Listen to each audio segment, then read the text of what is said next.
سعودی عرب اور پاکستان سمیت 8 عرب اور مسلم ممالک نے ٹرمپ کے 21 نکاتی مجوزہ منصوبے کا خیر مقدم کیا۔ مشترکہ بیان میں کہا گیا ہے کہ غزہ کی تعمیر نو اور اسرائیلی فوج کا مکمل انخلا ہونا چاہیے۔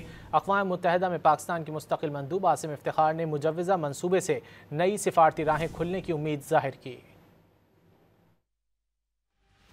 عرب اور مسلم ممالک نے ٹرمپ کے 20 نکاتی مجوزہ منصوبے کی حمایت کر دی۔ سعودی عرب، متحدہ عرب امارات، قطر، مصر، اردن، ترکیہ، انڈونیشیا اور پاکستان کے وزراء خارجہ نے ایک مشترکہ بیان میں امریکی صدر ٹرمپ کی قیادت اور غزہ میں جنگ کے خاتمے کے لیے پیش کیے گئے امن منصوبے کو سراہا۔ مشترکہ بیان میں کہا گیا کہ وہ امریکہ کے ساتھ مل کر خطے میں امن لانے اور فلسطینی عوام کے تحفظ کے لیے کام کریں گے۔ سعودی قومی پریس ایجنسی نے تصدیق کی ہے کہ ان تمام ممالک کے وزراء خارجہ نے امریکی صدر کی قیادت میں غزہ جنگ کے خاتمے کے لیے کی جانے والی کوششوں پر اعتماد کا اظہار کیا۔ اقوام متحدہ کی سلامتی کونسل میں پاکستان نے امریکہ کے صدر ڈونلڈ ٹرمپ کے غزہ منصوبے کو امن کے لیے نادر موقع قرار دیا۔ We value the initiative of President Donald Trump working with 8 Arab and OIC countries to advance peace through concrete measures.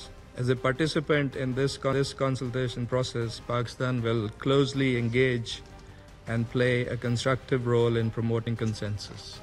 برطانیہ، جرمنی، فرانس، اسپین اور نیوزی لینڈ سمیت دیگر ممالک نے امریکی صدر کے غزہ منصوبے کا خیر مقدم کیا ہے۔